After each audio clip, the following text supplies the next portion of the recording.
Ladies and gentlemen, thank you guys very much for tuning in to TrailBlazerz Radio. First of all, we thank you guys for tuning in on a Saturday afternoon. You guys could have been anywhere else, but you guys are right here hanging out with us, and we most definitely appreciate that. We got a wonderful show for you guys this afternoon. A great author, a great artist, and also just an all-around cool, great person. But before we jump into that, man, I just want to give a couple of announcements here really quickly before we jump into this. First and foremost, continue to follow us on Facebook at TrailBlazerz Radio, and also on Instagram and YouTube at TrailBlazerz Radio. We have some very great things coming down the pike for you guys. So just keep your eyes and ears to the ground for that. And also, I just want to thank all of our viewers and all of our listeners who tune in every week and listen and watch us and listen to us. You guys are really the MVPs here. So without you guys, we really wouldn't exist.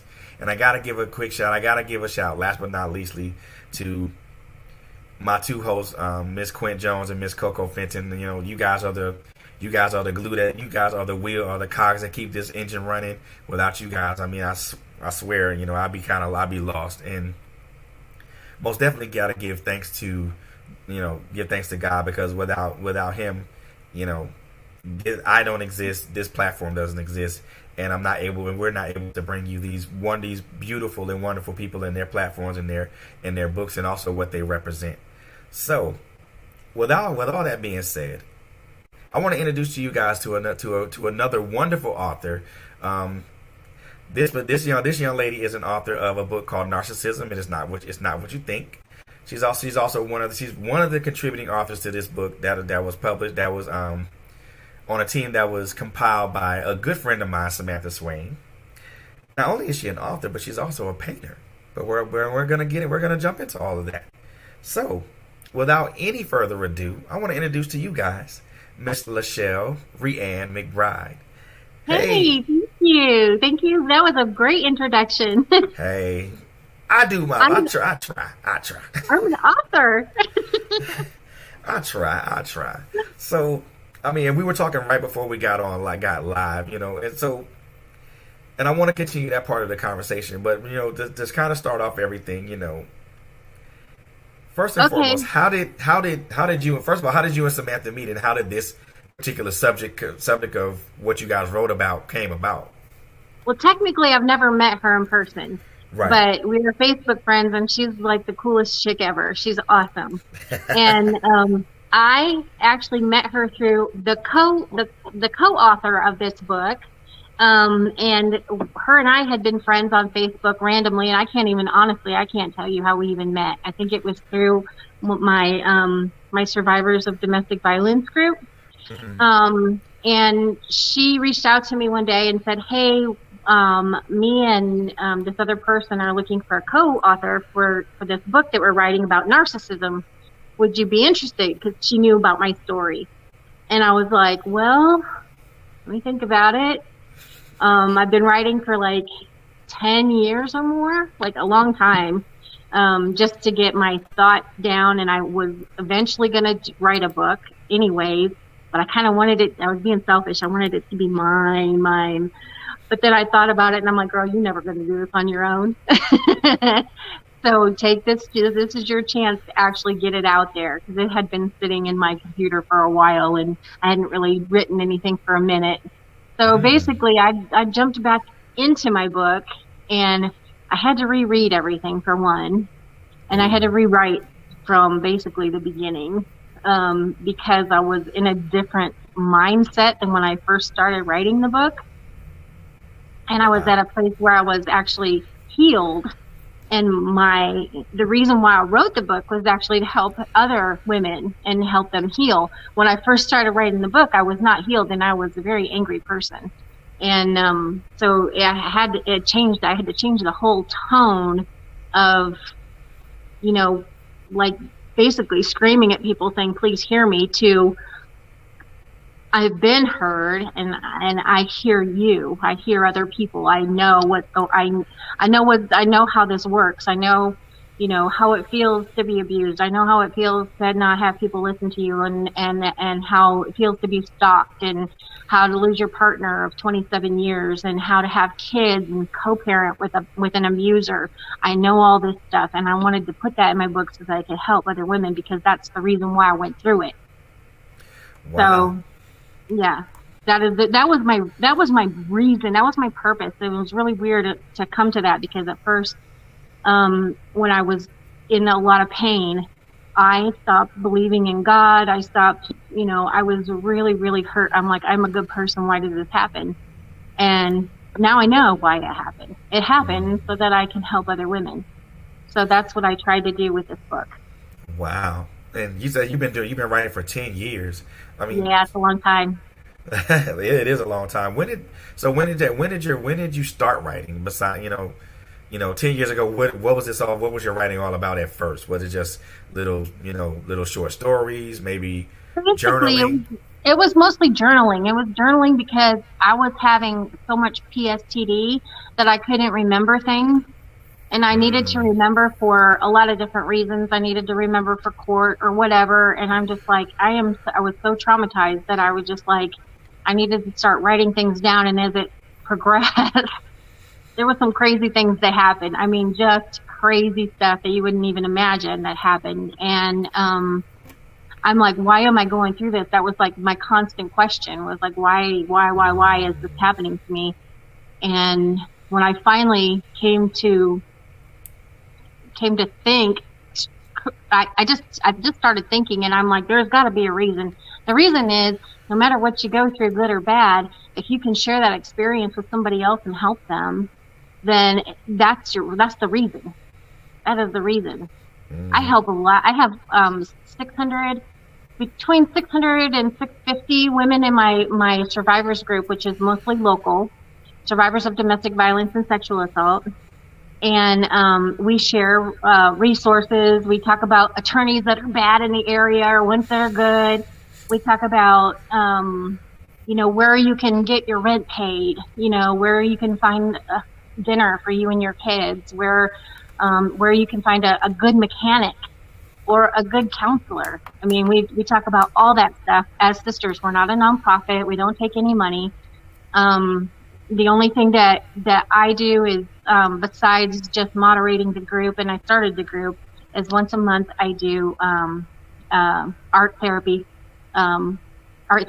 classes, I guess, or parties or whatever, for the group members of the group, and they can come and they can paint, and they can do whatever they want, or we can do, we do a bunch of different things. I have in my book, actually, the whole second half of my story is talking about art therapy and different ways that you can use art to help you heal.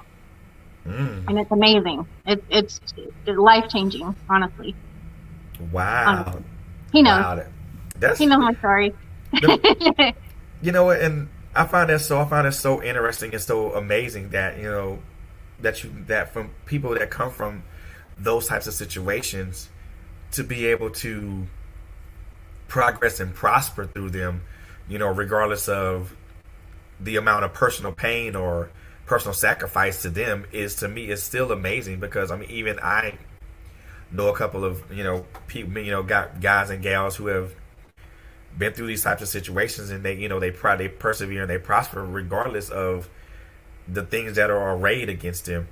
And I find that to be so amazing, because you always hear about the negative side of it, where the person the affected person is either deceased, or they're so messed up in a way that they can they may not ever come back to being who they are. But to hear and see someone come from the other side of it, bruised, maybe broken a little bit, maybe have a few scars on them, but they came from the other side of it, and they're prospering, and they're moving forward. Honestly, I am not the same person I was before. I came out of it a totally different person. And it's really weird, because my name is Lyshell, but everybody when I was younger used to call me Shelly. I don't even go by Shelly anymore. I totally changed it back to Lyshell. Everybody that calls me Shelly knows me from the old days. And I don't even feel like I'm a totally different person. It's so weird, but it helped me a lot because I was not a strong person. I married him when I was 17. We were married for 27 years. So, yeah, it was a long time. And so I didn't know anything else. Wow. So I guess maybe I never really knew who I was, if you think about it. Yeah. I was always his wife. I was always, whatever he wanted me to be at the time. And I never got to be. My kids and my husband sitting here sometimes tells me that I'm a little bit immature for my age. I'm 54 and act probably like I'm in my 20s sometimes. And I think that's probably because I did miss out on a lot of my childhood. And right. I'm a young soul. I'm not an old soul. I'm a young soul. And I'm okay with that. I'm okay with that. I just want to expound on that just a tad bit, without being extremely nosy. It had to feel fun. I won't say funny, but it had to feel different to be married at 17 and to have that part of your life kind of stolen away, so to speak. Or they have that innocence part of your life kind of stolen away, so to speak. I mean, how did you, at 17 years old, you're just really just kind of rolling with the punches at that point. Right. And you're just kind of just taking things as they go. But when you look back upon it, do you think that it would have been, I won't say would you have repeated it all over again? Because some people will say yes or no. But when you look back on it, do you think that you would have kind of pulled yourself back a little bit from that situation just to kind of be a little bit more analytical and kind of see how this person was initially? I probably should have. I don't think I would have. I wasn't that smart. I was totally clueless. I thought he was awesome. He was a total narcissist, and he made me, narcissists are attracted to empaths. And there's a whole story about that in my book. There's a whole background about narcissists and how they are attracted to empaths and vice versa. Basically, do you know the story about Narcy and the Greek story? I've heard a little bit about it, but please refresh my memory. There's different versions of it, but the version that I put in my book is basically that Narcy would go out to the forest, and he was a very good-looking man, and he'd go out to the forest and walk around, and this woman named Echo fell in love with him, and she was like, he is so gorgeous, I just think he's amazing. So she walked up to him, and she's like, hey, how's it going, and try to hit on him. And this is not the Greek version. This is my version. And he was like, girl, no. And he walked away. He's just like, I don't want nothing to do with you. And she was feeling bad. So she would follow him when he would go to the forest, and he would go to the side of the river. And he would look at the river, and he would see his own reflection. And he would start talking to his reflection because he thought, this is the most beautiful person I've ever seen. And he'd say, I love you, and you're amazing. And she was hiding in the trees watching him, and she would talk back to him because she thought he was talking to her. And she would hide, and she would say, you're beautiful. And he'd say, no, you're beautiful. No, you're beautiful. And she would say everything that he said to his reflection, she would echo back to him. That's why her name was Echo. And so he basically fell in love with his own reflection. And she stood there and just worshipped him from afar until all she was an echo. And she never found love. She just basically perished, and he was just in love with himself. That's my version. Wow. But it speaks so much to what a lot of narcissistic people are, vain. They operate up on a modicum of control. They operate largely on control, manipulation. The couple of narcissistic people that I've been around, they operate also on deceit. Yeah. They speak the ones that I've associated with, they speak half truths, and I'm like, dude, really? You're not gonna say the whole thing? I mean, you're just gonna say that you ain't had nothing to do with this, but really you did. I mean, yeah. And it's they crazy. They don't like to look bad in front of people, but I've done a lot of studying on narcissism, and I don't know why I don't like to read like love stories. I read like medical journals and stuff like that. And there's different levels of narcissism. There's like different levels. I mean, everybody's got a little narcissistic, and that's okay. It's when it's destructive to somebody else is when it's bad. And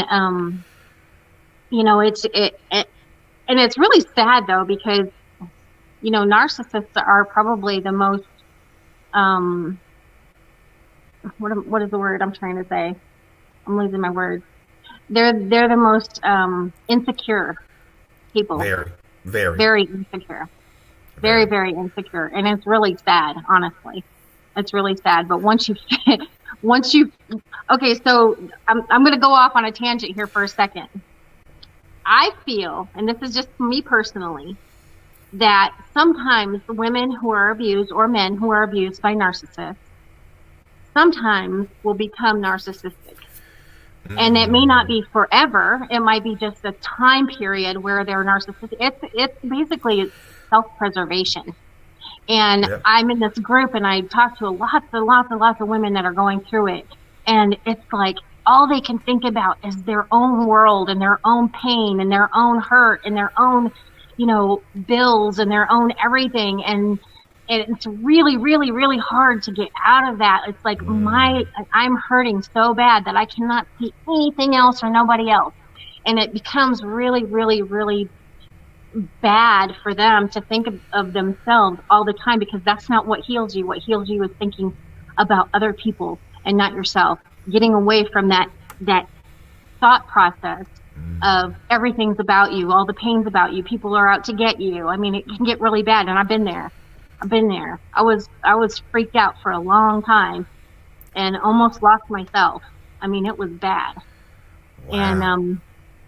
And so I came to the conclusion that we do as to preserve ourself, we do become a little bit narcissistic, kind of have to, which is okay, but you can't stay there. You can't stay in that place. Of course. Yeah, you can't. I mean, and that is so important to speak on that part of it, because I think part of the healing process when it comes to whether it's abuse, whether it's trying to make sense of loss, or anything that's traumatic or semi-traumatic, is we all go into this part of ourselves of self-preservation, to where we feel we have to protect ourselves regardless of any outside influences, and we turtle up. Yeah. I mean, I do it.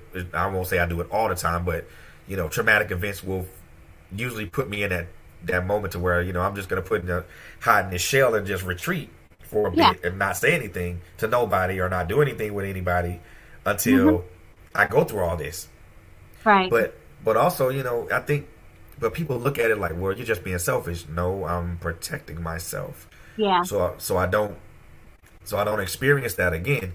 And when people look at that, well, you're just being selfish. And it's called self-preservation.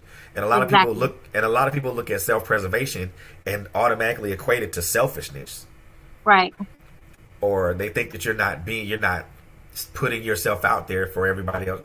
No, let me hide away. Let me hide away for a little bit. Let me work on me. Let me put myself back together again. I'm already in pieces. Let me at least put part of myself back together, or at least get the edges of the puzzle back together. So I mean, so that way I can work on putting the rest of myself back together.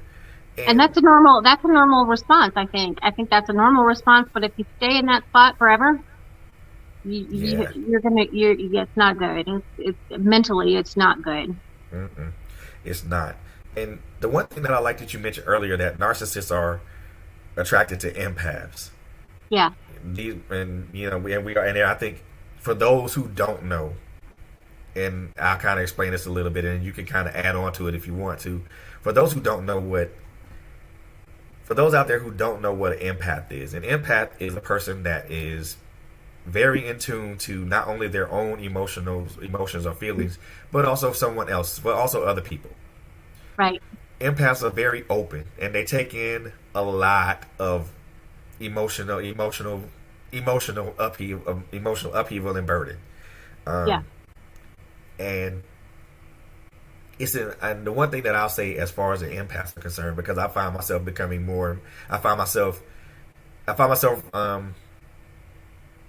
equating myself to more and more of an empath now than I probably would have been 10 years ago. Mm-hmm.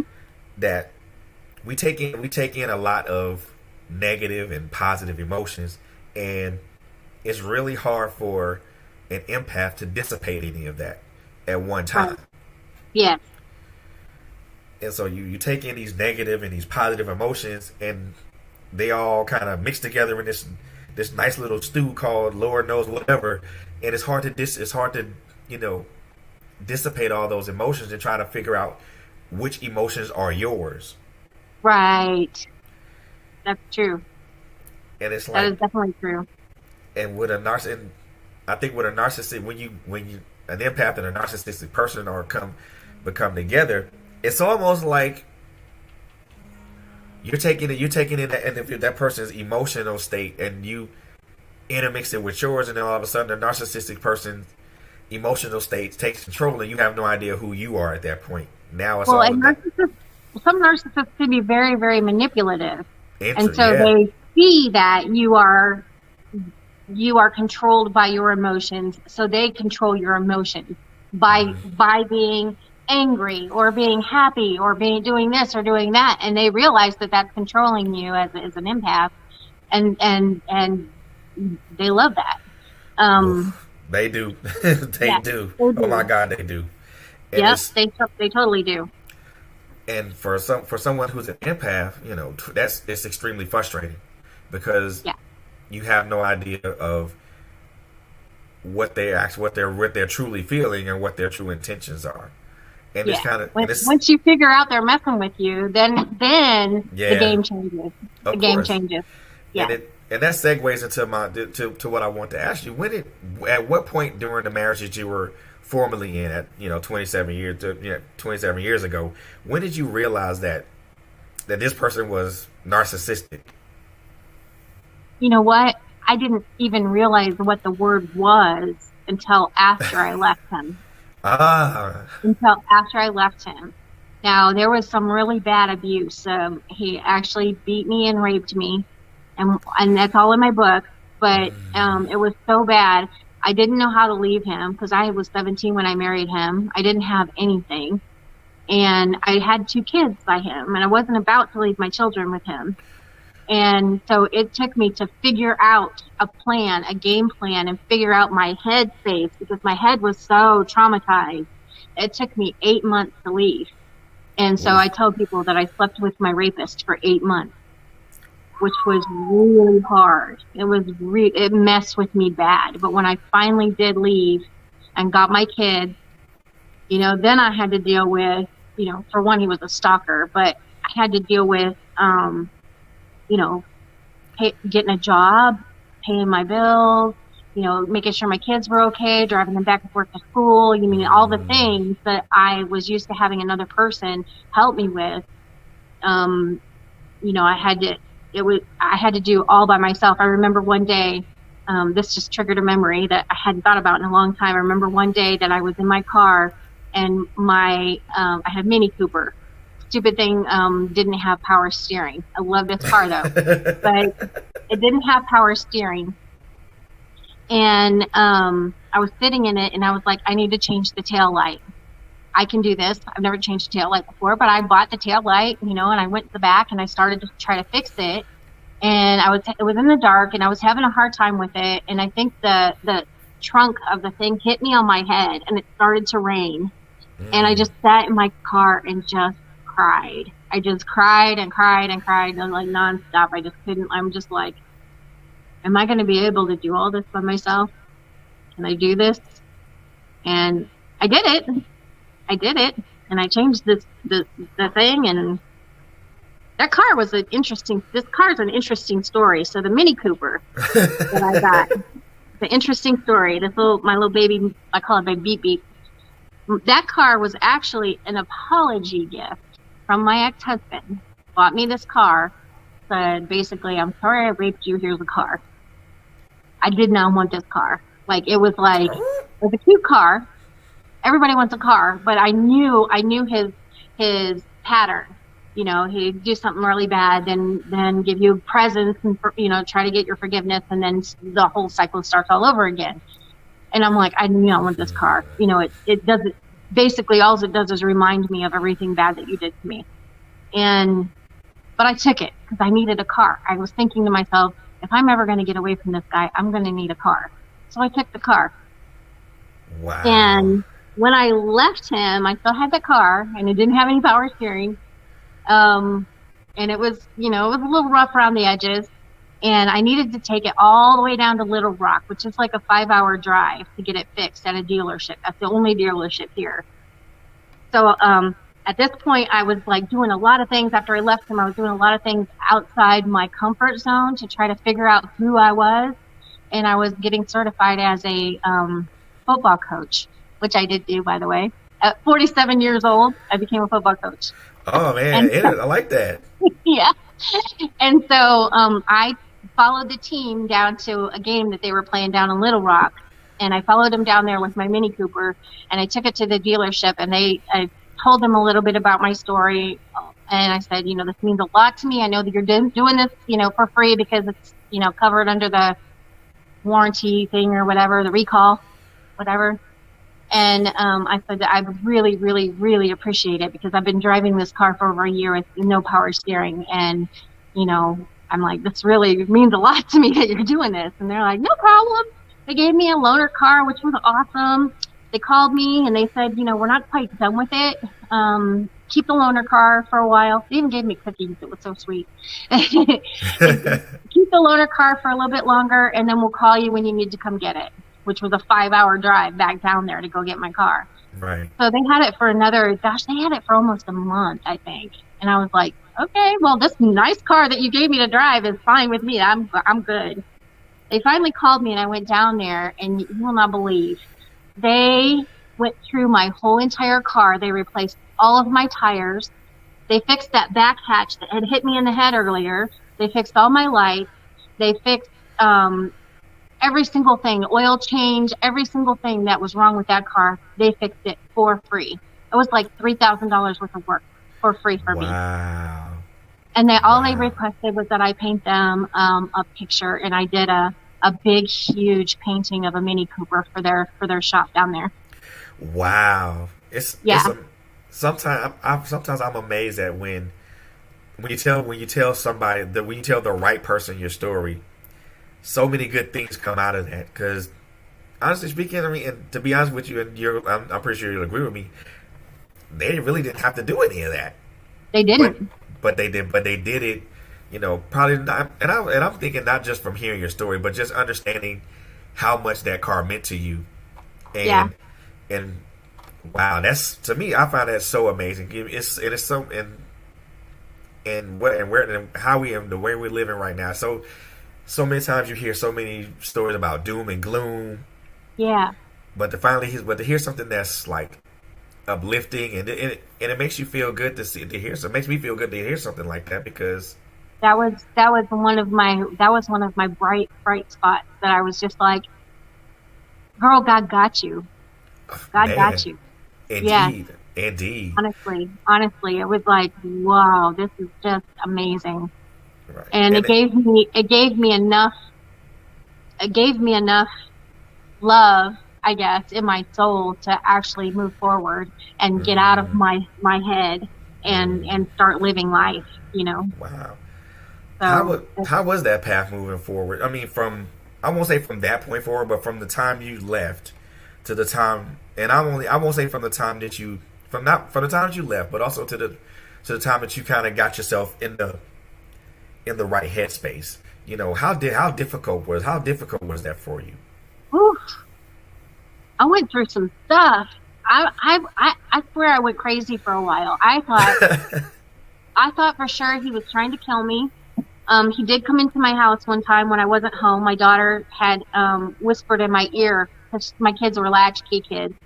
Of course, my son was like 14 or whatever, but she whispered in my ear and she goes, "You might want to check your computer. Dad was here," and he had a no contact order.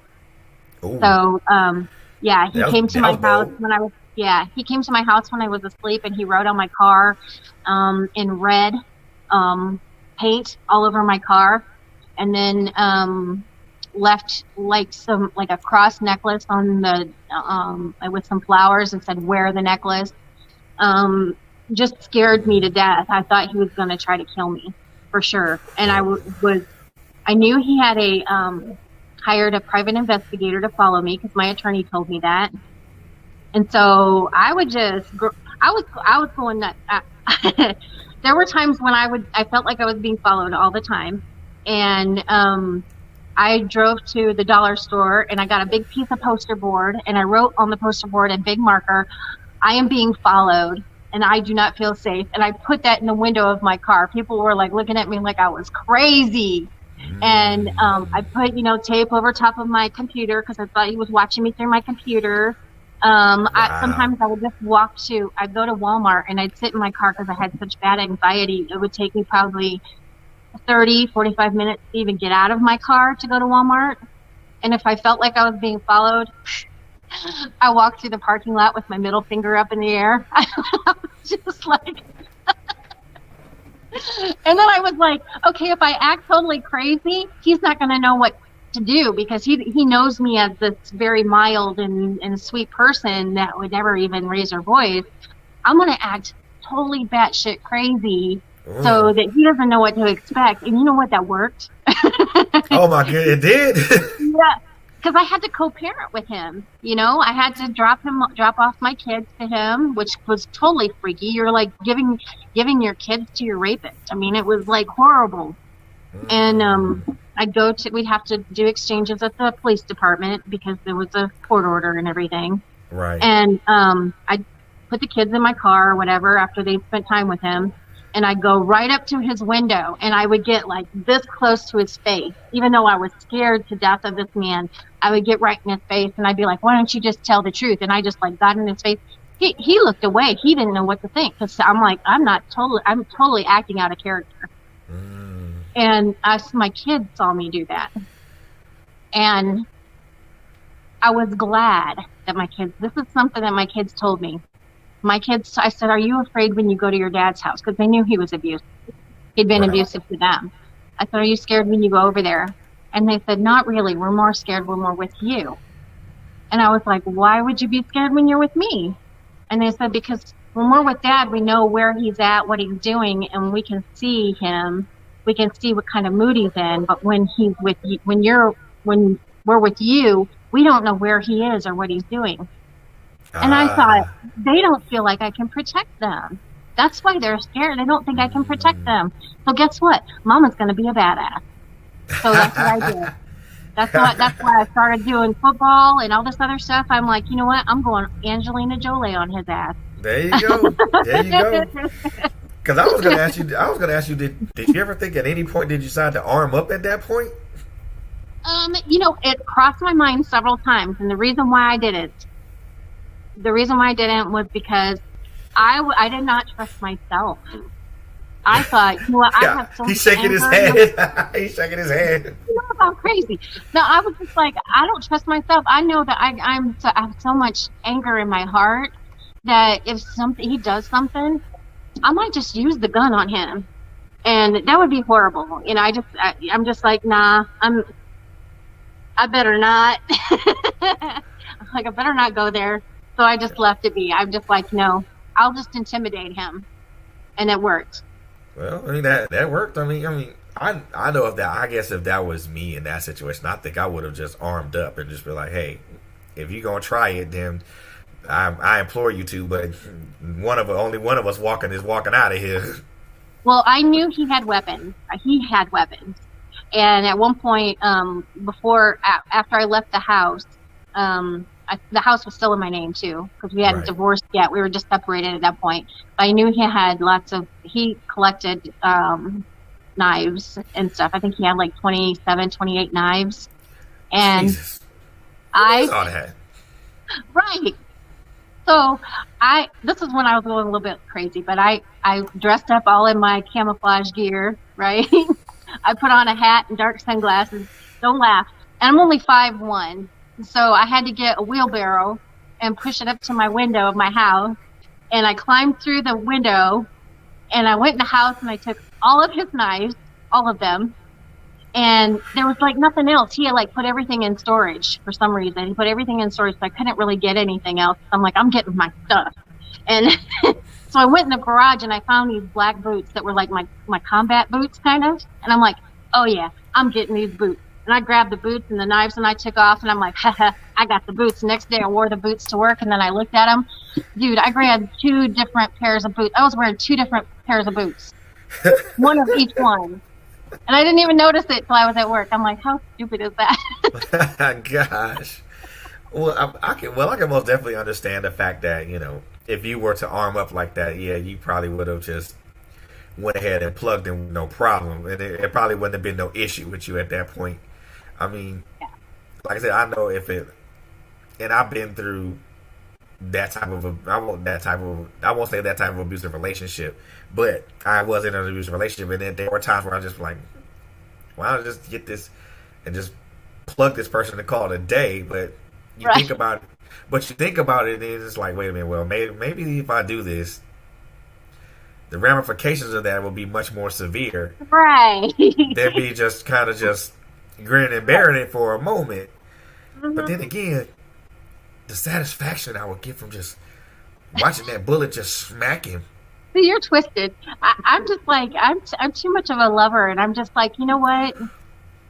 And you know what else helped me, Fred? That's really helped me. After the time I left him, within the 3 years of after my divorce, I lost 2 grandparents.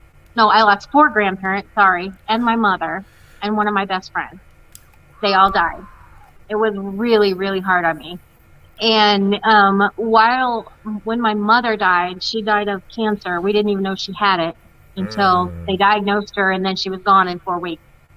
Wow. But during that time, I was in college. I put myself in college, and I was studying Buddhism and Hinduism, and I was writing a paper on it. And so I was doing a lot of reading for this research paper that I was doing. And I'm not Buddhist, and I'm not Hindu.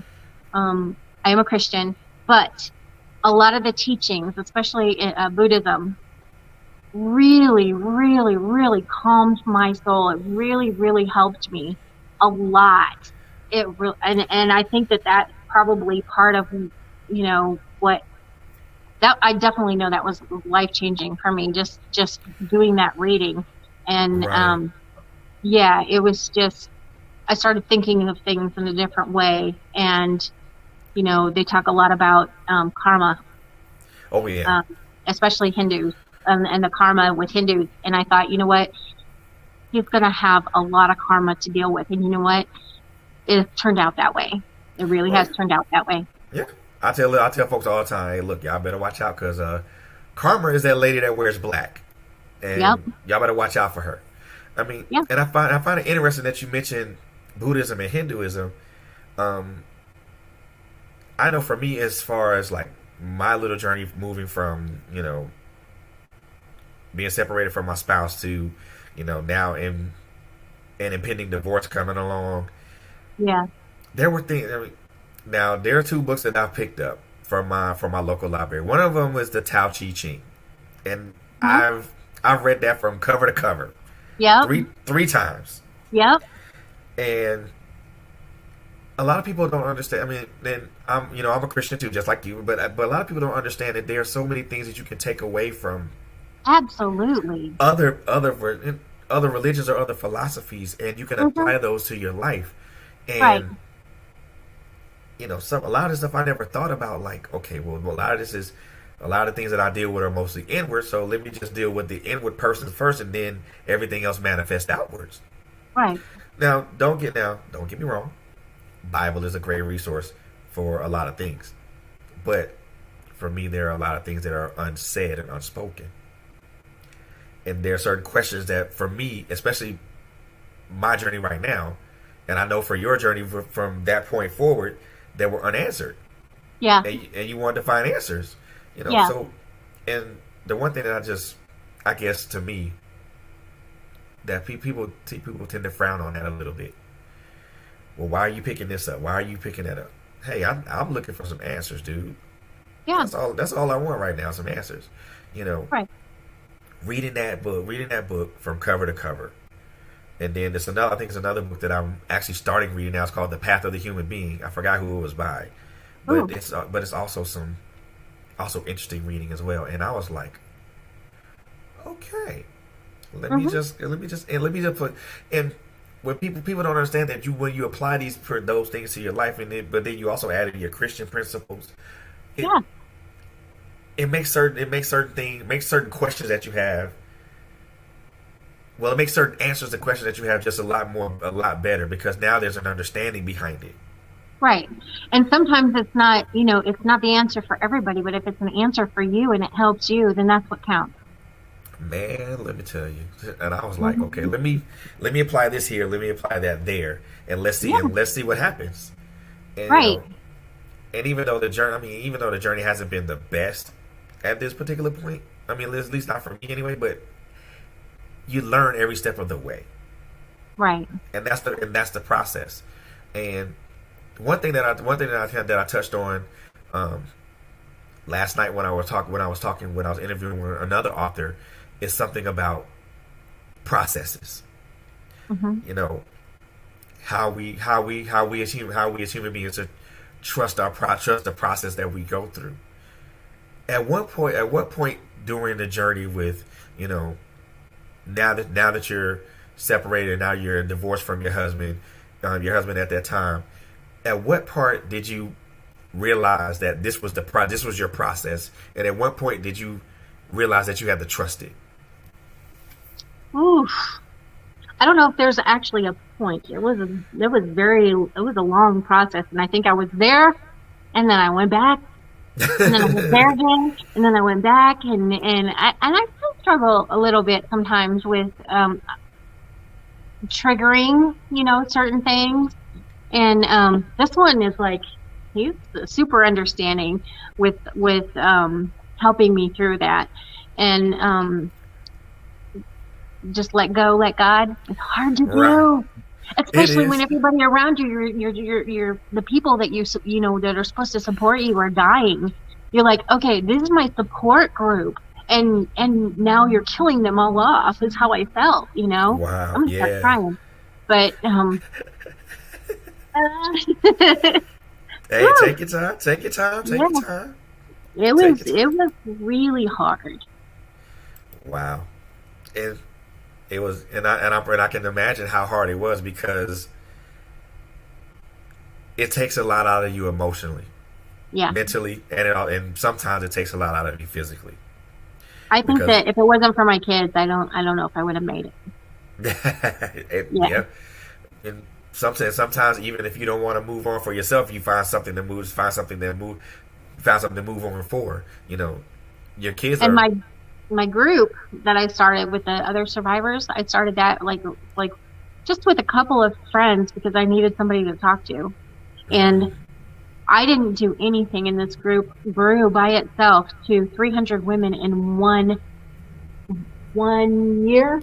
Was it 1 year? About a year. I think it was about a year. It grew to 300 women, and now we've doubled that. And it fluctuates, because some people need us at some certain points in their life, and sometimes they're just like, oh, I'm okay now. I don't really need to be in that group, and that's fine. If they want to stay and be mentors, then that's great. But I think that having at least them, and half of them I didn't even know. I know them now, but I didn't even know. But just having somebody there to say, you know what, I don't know what you're going through, but I'm here for you, and I believe you. That was huge. Wow. I can imagine that. And the one thing that I talk about a lot when it comes to not only just abuse and things of that nature, because I'm not only am I an advocate for domestic violence with men and women, but Yeah. I find myself to be a very huge mental health advocate, especially when it comes to, men, but also women as well. And the one thing that I always mention is that, you have to acknowledge you have to acknowledge things that have happened to you and accept them and move forward. I think for us as human beings, it's the hardest thing to do. It is. Because we want to control everything and we can't. Man, look, you want to control every aspect of it, and when you find out that you can't, it throws your whole thought process into disarray. Yep. So. Yep. Can you get that brown painting right there, the one with the mermaid on it? Okay, I want to show you something. Cool. I'm going to show you a painting. And at what point did you realize that you had to acknowledge what happened and then move on to the acceptance part?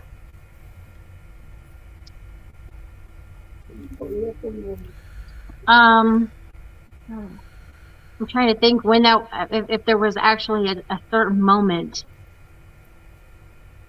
Well, it could also be like a certain instant. It could also be like a certain word or a certain phrase that you may have heard. It doesn't have to necessarily be a moment. It could also be maybe just an isolated thought process as well. It was, my painting is basically what brought me out of it. The painting gave me a bunch of things. For one, it gave me peace. I could make something beautiful. It gave me a voice where I didn't have one. And it gave me not only just a voice as in painting pictures and talking about it, but I also started teaching. And where I never would even stand, I was scared to talk to anybody. And now I stand up in front of groups of people and I talk and I can, confidently, teach a class or go, I went up and just knocked on the mayor's door and go talk to the mayor. I'm not afraid of any. Well, I work for corporate lawyers too, so I'm not afraid of anything. I'm not afraid of anything anymore, hardly. And so that's really been helpful. And I just think that, it was a process of just doing all these things that I wanted to make myself stronger as a person. And I don't know if it was any one thing. It was just a bunch of different things. Even doing the football stuff, it was something that I had never been interested in. And the only thing that I wanted to be a sports psychologist is basically what I was going for. But then I realized that it's not where I should probably be. Just there's a whole backstory about why I shouldn't be there. But it was still very empowering for me at 47 years old to get certified as a personal trainer and as a football coach. That was very empowering for me because I'd always been his wife and he was a doctor. So I was always doctor's wife and never did anything on my own, never even went to college, So just doing stuff like that was kind of like out of the box and made me feel strong as a woman was amazing. That's crazy because I know we talked about this prior to this interview. I'm just amazed at why are always these high professional dudes always the most abusive people in the world. I just don't get that. It's a narcissistic thing. I just don't get that. Yeah. Doctors, stockholders, hedge funds. These dudes are the most abusive people in the world. What? Mm-hmm. Yeah, it's crazy. There's a lot of it. I could never wrap my head around that because for me being the average person, with some college education and stuff like that, I never ever thought of just being that type of person ever, because that's just not in my that's just not in my makeup. But you always see it on the movies, the doctor that goes around trying to kill the family because they're not perfect and stuff like that. Yeah, the Lifetime movies that I've been exposed to since a kid. Yeah. Yep. Well, this is the painting I wanted you to see really quick. I don't know if you can see it. Sorry, Sean. So covered his face. I am. Oh, that is beautiful. So it's a mermaid, and when I painted this, I was still being abused. Sorry, Sean. So I was being abused and I was sexually abused. So this mermaid represents I had no identity. She has no face. She has no arms, so she can't fight back. And she has no sexual organs because she's a mermaid, obviously. Right. And I felt dirty, and she's swimming in dirty water and brown water. Wow. Mm-hmm. Really, that's such a. I think that's a real manifestation of what a lot of people, regardless of man or woman, feel. Men or women feel when they're in abusive relationships. They feel dirty. They feel unclean. Yep. They feel unwanted, unloved. They can't fight back. Yep. Man, that's and there's no. She has no face. She has no mouth. She can't speak. She can't talk. Nobody listens. right. And I've written. In my book, I talk about I've written letters to several people, police officers, to the detectives, to the prosecuting attorneys, to the mayors, and told them, please help me, and until I found the right person, nobody did. Wow, that's crazy. That's even crazy in and of itself. I mean, about this book. I mean, now, you know, I know it took, and I know there was a lot of personal things, a lot that you wrote personally in this book. I mean, and even just hearing about some of the stories. I mean, I'm getting misty eyed just thinking about some of this stuff, because I just couldn't imagine someone to go through almost 30 years of that, you know, and to come out of the other end of it, you know. Yeah. A much better person than what they were walking into it. You know what's really sad, Fred, is that I'm in this group, and there's women that have gone through a lot worse than me. Yeah. So, you know, even though my story is, you know, bad, there's women that go through a lot worse than what I know. Women that have actually killed their abusers, and I know women that have had laws enacted because of them and what they've went through. So, you know, there's a lot of women. I mean, my story is just another story, honestly. I mean, it's just another one of millions of women that go through abuse. So, but it's so important to bring those stories to light. Even, you know, and again, this goes back to this really walks back to the advocate part of me. And, you know, the part of me that has walked through both ends of that spectrum, you know, just to be transparent with you. Yep. I was an abuser, and I was also abused, and kind of just the psychological effect that both experiences had on me was tremendous. Yeah. And after coming out of that, it really just strengthened my resolve to be like, look, if I can help it, I'm not gonna allow another woman to go through that, or another man to go through that, because that's crazy. Yeah. And you know, if I see it happen in front of me, then I'm gonna respond, and I've done that, and I've done that personally, you know. And that's really good of you to say, because you know, it happens. I mean, my son is struggling with it right where he was. He's not anymore, but him and his baby mama, they were like physically fighting all the time. Man. And they have a child together now, my grandbaby, and it was really hard. He's like, Mom, am I turning into my dad? And it was really, really hard on him. And I'm like, look, you got enough of me in you where you won't be. And he's turned himself around. Like a couple years ago, he's doing great. And, you know, it's just, I'm really, really, really proud of him. And, you know, it's not like so narcissists aren't always narcissists, not all the time. Some of them are, but sometimes they're just really traumatized and they become narcissistic, right? And then also abusers the same way. Mm-hmm. They're not always abusers. Sometimes they are. But if they try not to be, if you work on yourself and try to fix it, you know, there's help for all of that. So, sorry, I had a call coming through. I wanted to show you one more thing. So, you've seen that picture that I painted. That was a long time ago that I painted. Right. And this is what I paint now.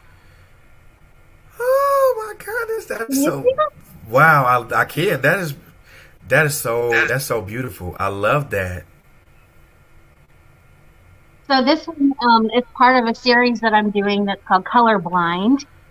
And the reason why I painted it is because all of the women are from different nationalities, and they have blindfolds, just like the Statue of Liberty.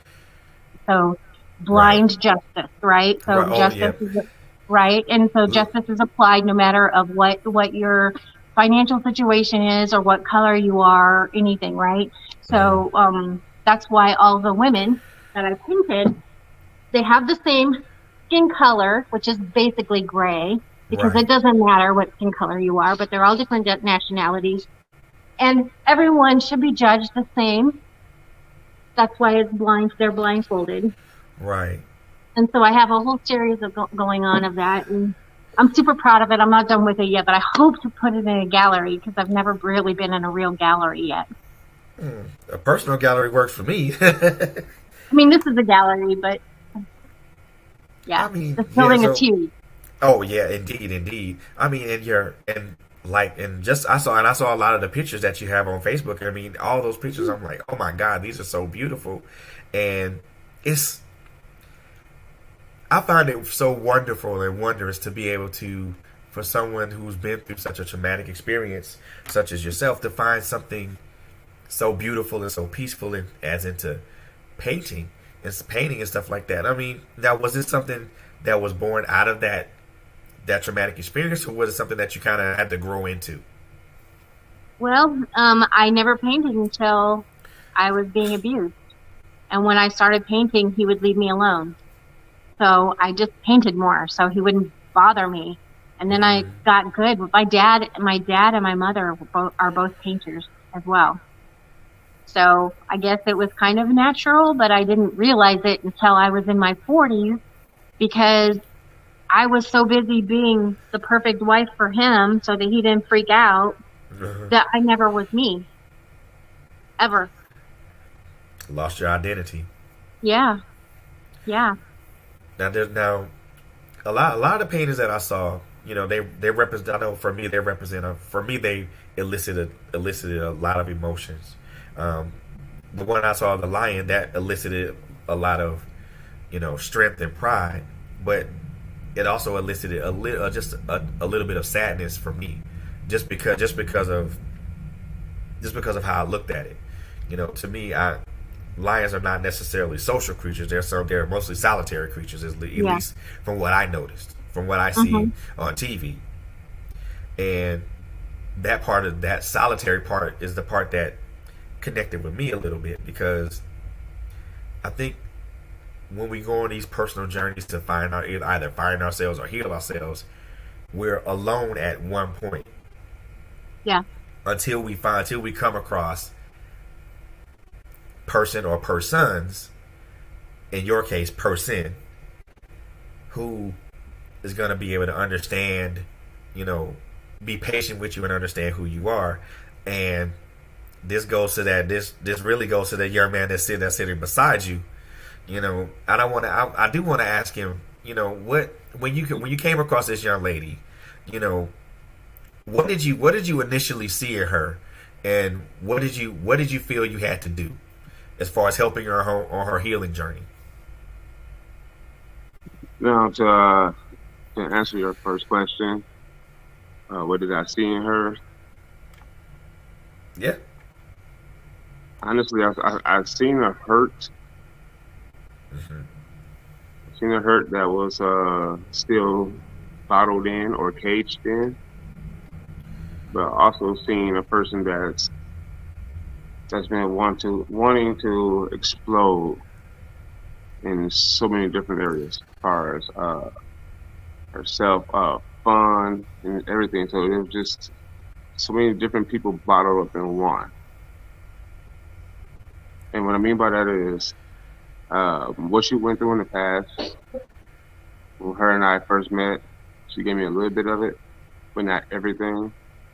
So I kind of put two and two together. It scares people off sometimes. Well, it could scare the world off, but I was like, wait a minute. So as I'm talking to her, and as time goes by, I'm learning more about her. I'm learning, hey, she is fun, she's exciting, she's adventurous, she like to do things that I would never imagine doing, you know. And I was like, wait a minute, like this person that was hurt has overcame all that fun and this exciting person. So to answer your second question, I had to be more understanding and try to get to the bottom of things so I can understand her more and see where she's coming from. So do my best not to take her back to any of those past bad experiences. So I had to, you know, tell her, hey, let's start each other with a clean slate on everything. But still, if you want to talk about it, to let it go and to release your frustration or just to have a shoulder to cry on, use me. You know what's super cool is that we haven't even been married 2 years yet, almost 2 years. It'll be 2 years on the 17th of this month. Congratulations and happy anniversary. Thank you. And I did not have it written down on my palm. He remembers better than me, actually. That's just because I don't know. I'm older. I'm a lot older. I would agree. I would agree. But yeah, he's just so sweet to me. And when you can you can find a person where if you're mad about something, you can go to them and say, you know what, this is pissing me off. But you feel like as a formerly abused woman, I feel safe enough to tell him when I'm pissed off. So whereas before I didn't feel like I should say anything because I didn't want to rock the boat. I didn't want to get him angry with me. But this one, if I'm upset with something, or if his shoes are, you know, in the middle of the living room and it got me ticked off, then you know, I say something because I feel safe enough with him where he's just gonna be like, oh yeah, my bad. He's so sweet and so cool and just super. And, you know, and another thing is, I also told her, I said, hey, listen, if I'm doing anything wrong, let me know so I can go ahead and nip it in the butt right then and there so it won't happen again. Man. You know. Besides, like I said, like she said earlier, she's only 5'1". You know, I'm not gonna hurt my back trying to bend down and argue with her. Just do what's asked and save time.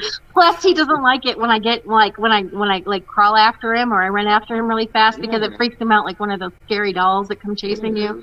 Yeah. You gotta realize, like I said, she's 5'1", I'm 6 foot. So it's like when she get upset, you know, or she get angry or anything, you have the tendency to listen because you don't know what's gonna happen next. Because small people, they could do some damage. Yeah. You know? Oh yeah, major disadvantage. Man, I mean, Plus, I'm really bad about playing pranks. I'm the worst prank player ever. Yeah. So I get him. You're a jokester. Like I said, usually I just listen to her and let her vent. He does. Let her vent because, you know, if you don't, then it could cause so many different problems, and it could take her back to where she was, and it could maybe keep her there for a long period of time. So just let it out, you know, let it out. And he just hugs me. He's so sweet. He just hugs me, and that's what I needed. Yeah. And it's so important that we have those people in our corner to just be like, hey, baby, it's okay. You got a shoulder to cry on. You want to talk about it? Let's talk about it. You know, it's so many times people enter relationships and be like, and when they find out that the other person's been through a lot, they tend to kind of brush it off and be like, nah, I don't want to talk about that. That's your past. And when someone's past is just as relevant to their present. Because that person can still be stuck in that. Yeah, it happens. And like with post-traumatic stress disorder, like I'll be in the kitchen cooking and I won't be able to get a lid off or something. And I'll start thinking about the time I couldn't get a lid off when, you know, way back, and then, you know, got into a big fight, just whatever, and I get triggered or something. And then I get pissed off because I can't get this lid off. And he walks in and he's like, you okay? Tells me Munchkin. He's like, you okay, Munchkin? He's like, come here, let me take that lid off for you. And I'm like, okay, it's pissing me off.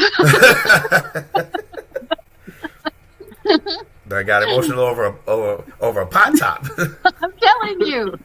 Right. This actually happens. This is a thing. Yeah. Women do this a lot, just so you know. Oh, I've seen. That's what I was gonna say. Especially like if the certain seasonings are on the top shelf, and she can't reach. Yeah, I may giggle behind her back, but straight face when she turns around. Cheers. Let me get that for you. Yeah, she can't reach it. Oh, here, let me get that for you. You're going to get me in trouble, buddy. Hey. I already know. Exactly. You've already volunteered it, my friend. You've already volunteered it. But, I mean, it's so lovely to hear about this, to see something like that, man. And, just to hear about, this particular book. And I want to touch on just this one thing about your book. Then I want to transition to, your paintings, and also, I know you had like a little organization on Facebook, and I want to touch on that too. About this book that you've written. I mean, first and foremost, it's important that this type of message gets out. In your writing process, and I'm pretty sure there were several moments where you probably may have had to step away from it and come back to it. Yep.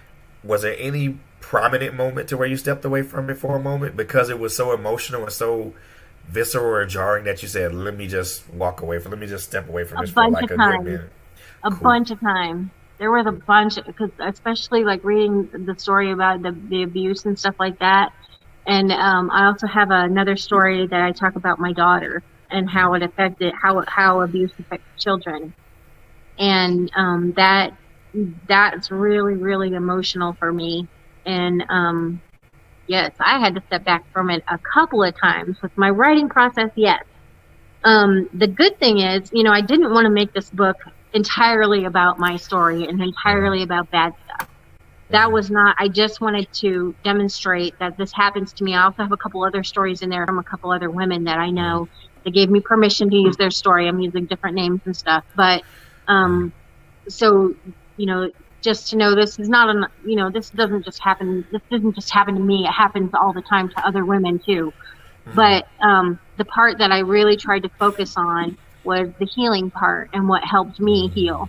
And I even used that this morning. There was a lady in my group that was talking about how she left her abuser and she got robbed after she left him. And then she has heard that other people are trying to come after her and, hurt her and stuff like that. And she's wrapped up in this thing to where she's just totally paranoid and scared. She doesn't have a car. She's she's angry. She's in a totally different state now. But she still can't get past that fear of living, fear of him, fear of, what's going to happen. And she doesn't know how to take care of herself. And so I had to walk her. I had to hold her hand this morning a little bit and tell her what helped me. Not necessarily that it's going to be magic for her or anything, but I'm like, I totally get where you're coming from. I feel her, like through Facebook. I can feel her where she's at because I was there. And I'm like, she's talking about giving up. Is it worth it? Stuff like that. I'm like, it's totally worth it. But first of all, you need to get out of your head. You need to get all these bad thoughts of these people are trying to kill you and hurt you and all this other stuff, which I'm not saying that couldn't be true. But most of the time, it's a lot of self-talk. Most of the time, it's a lot of, she's in a totally another state. It's like, you are safe. You are safe. You just have to keep reminding them that they're safe because you feel like you're going to die. You feel like somebody is out there trying to kill you with all the stuff that they do, and she's just got to get past that, and it's hard to get out of that spot. It's really hard. It is. I mean, and safety is. I think safety is synonymous with acceptance, because you have to accept the fact that, okay, I'm safe, and a lot of people don't. For a lot of people, safety means something completely different. Right. For me, my thought process definition of safety is being surrounded by people that care about you and that love you and that will stand for you Right. and fight for you. Someone else's definition of safety is totally different from mine. Right. Financial or whatever. Exactly. Yeah. Mm-hmm. But I think at the very base of it, everybody wants to be safe in emotionally, mentally, and physically. I think that's the base of it. But everybody just categorizes it with monetary and all that, and that's not what it is. I mean, like I said, for me, it's all about being around people that care about me, being around people that love me, being around people that is going to be supportive of me, regardless of whether I fall or whether I'm successful or not successful. Yeah. And then being around people who are not going to judge me based on success or failure. They're gonna take me at face value and remain to take me at face value. People think, and I've asked a couple of people what safety means to them, and I get totally different. I get totally different answers and definitions. I'm like, but it's not the same. I thought it was the same thing at the bottom of it than it was at the top. But I was like, wow. And I'm like, what? Yeah, I was confused for a moment. I ain't gonna lie. I was confused for a moment. Yes.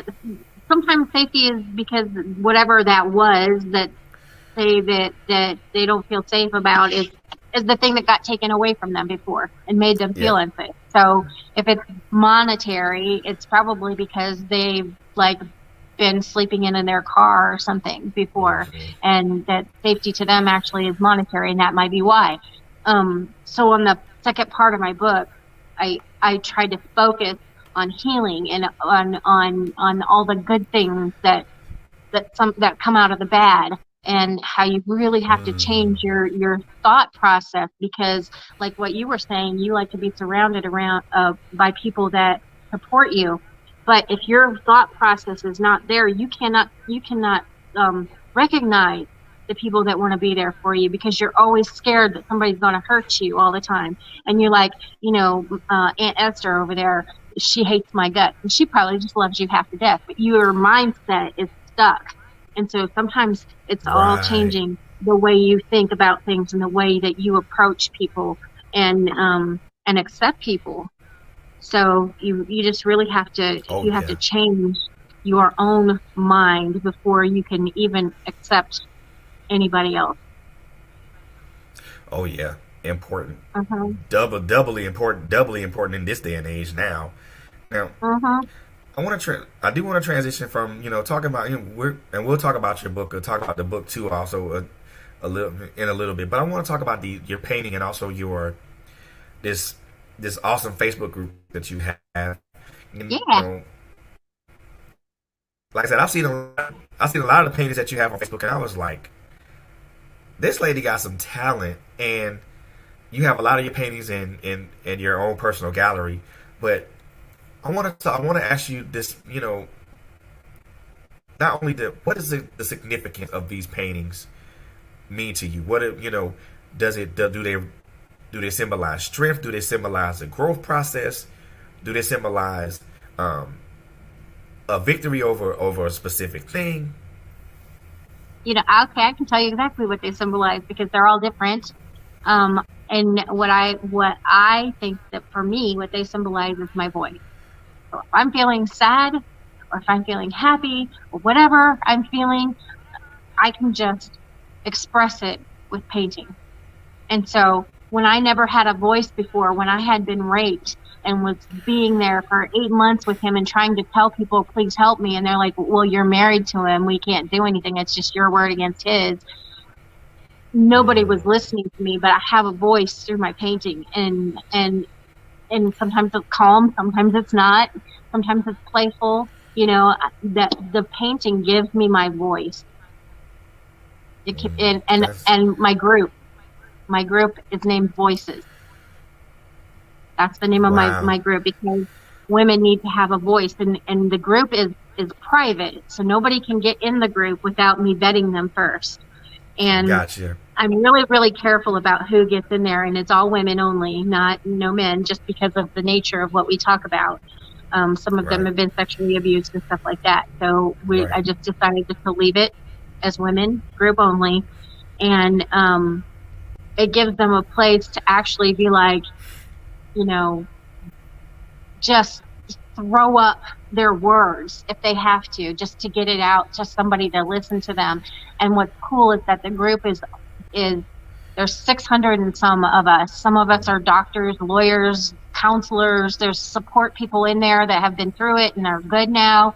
There's some that are still going through it, and it's like a giant sisterhood. And somebody is available 24/7. There's somebody online all the time. So if you get up at 2:00 in the morning and you just had a really horrible dream and you need somebody to talk to, but you know that you can't go to your family, you can't go to your kids, it's like super personal stuff, but you can just fill it out there in that group, and there's somebody there that's going to hold your hand and listen to you and help you through it. And that's what we do. Wow, that's awesome. That's really awesome. And you also have your sip and paints as well. Now, when you do the sip and paints with your clients or the people that you bring aboard, how important is it for you to allow them to have to, number one, express themselves through what they paint, but also find their voice through their paintings? How important is it for you to give those folks that opportunity to do that? Well, this is the thing. Painting helps me. Painting helped me find my voice. It may not necessarily help somebody else find their voice, but it's kind of a process. The whole process is kind of the same. So if I can get them to come here and just paint a little bit, I'm like, look, painting might not be your thing, but there is a thing out there that's going to help you. There is something out there that's going to help you. And painting, it helps. It helps with all the endorphins and, all the other stuff. It's good for a lot of stuff, brain activity. I've studied all that stuff. It's really, really good for you. It helps with the executive processes in your brain and in the way you think and the way you process things. Eye-hand coordination, all that other stuff. So it brings good feelings when you paint. Wow. But somebody may not be a painter, but just getting them out and showing them, look, there is going to be some of them, it's jewelry making. Some of them it's going out and volunteering. Some of them it's exercising. There's all different kinds of things, and it doesn't matter what your thing is. Mm-hmm. It's that there's something out there that you can use to help you cope with everything that you're going through, and if it's the right thing, it's not only going to help you cope, but it will help you grow. Oh yeah, and that's what painting did for me. And again, it's important to find where your niche is. Yeah. Because some people don't find their niche all the time, and they struggle through life trying to find out where they fit in, as far as that's concerned. It took me what? I'm 48 now. It took me 40. Well, I won't say 40. No, I'll take that back. It took me 46 years to find out that writing and podcasting was something that I'm good at. Yeah. And it's usually something that you're good at and something that you like to do. Yeah. But you're never going to find it unless you try all these different things. So some of the women that have come into my painting classes have gone on to paint, and they're really good at it. Some of them just be like, well, I love coming and painting, and I love coming and hanging out and drinking wine and talking and meeting the girls in the group, but it's not really my thing. But it has helped me to move forward to do something else that is, that helps them, like writing or podcasting or whatever. And so it's amazing to see all that come together. I've so many talented women in my group. It's just unreal. It's unreal. But when they finally figure it out and get to that point to where they can actually, love doing something instead of worrying all the time that somebody's going to hurt them. Right. That's when there's transformation. Right. And it really segues into what I was going to ask you, with the groups that you have, and also with, the painting sips that you have. How important is camaraderie to you in the groups that you have, that number one that you facilitate, and then another one that you're part of? How important is that camaraderie or that sisterhood? We are tight. We are just like sisters, and we've helped each other through anything you can even imagine. I've gotten one of the ladies that hadn't needed us in a while, because she has basically been healed and she's doing well, and she's moved on. She moved out of state. She had a car. She donated a car to another lady in our group. We did a fun thing with it. We did like a little like a essay drawing raffle thing kind of thing, because there's so many people that need it. And we tried to pick the most needy. I've got another group down in Little Rock called Women's Own Worth, and they are a nonprofit, even though I'm not. But they've kind of like latched onto us a little bit up here, because they wanted, have outreach up here in Northwest Arkansas, and they're clear down in Little Rock, 5 hours away. So they kind of use me as a bridge, and they'll send things up here that they get donated, and then I distribute them. We've had everything from Girl Scout cookies to purses, and just cool stuff like that. And then they also provide a lot of support as well with scholarships and all kinds of really cool things, and they include us in all of that. And it's just because I found my voice, and I reached out into the state and said, okay, who's in charge of this? Who's in charge of that? And then I got introduced to all these really cool people and these directors of nonprofits. And I'm like, how can I help you? I'll donate a painting so that you can raise money for your nonprofit. I think the most I ever raised out of a painting was $800 for a painting that I did. And I was so excited. Wow. That was so cool. And that was for Havenwood House. And Havenwood House has women and children who have either, I think it's mamas who have had issues with substance abuse, and they're trying to keep on track with becoming non-substance abusers and grow their career and get out on their own and have their kids with them. A lot of them have had their kids taken away temporarily, and so basically it's bringing families back together. And I took that painting and I to them, and I let the babies and the mamas paint on it, and then I brought it back to my studio, and then I worked on it some more to kind of fix it. Babies paint, but fix it without fixing it, and then we sold that at auction, and that was really cool. And I've done that a lot. I work with a lot of nonprofits around here. Wow, that's to be that connected to a lot of nonprofits in your area. And to be able to auction off a painting for, even for some people think that $800 is a minuscule amount, but when you think about it, it in the right hands, it'll go a long way. Yeah, for me that was a lot, because I'm just like, $800, that was a lot. That's just like, I didn't have anything when I left my doctor ex-husband. I had nothing. Like, I stood in line for food and had my electricity and water turned off. I mean, all of it. Right. So, I got hit hard. Yeah, I was hit hard. Right. Now, the one thing that I always like to ask, authors, and now that your spouse is here, I'm gonna pose a two-part question, one for you and one for your spouse. So we talk a lot here when we talk to authors or independent artists or anybody. We talk about the importance of support when it comes to what we do as writers or artists or whatever.